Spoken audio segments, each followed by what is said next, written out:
Here I have Nokia C12, and today I'm going to show you how to copy contacts on this device.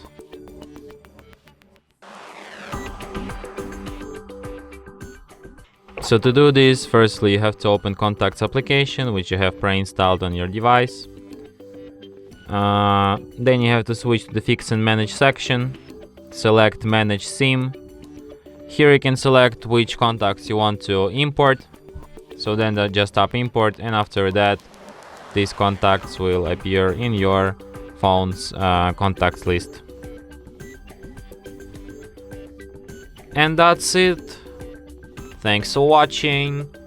If you find this tutorial useful, don't forget to hit that like button and subscribe to our channel.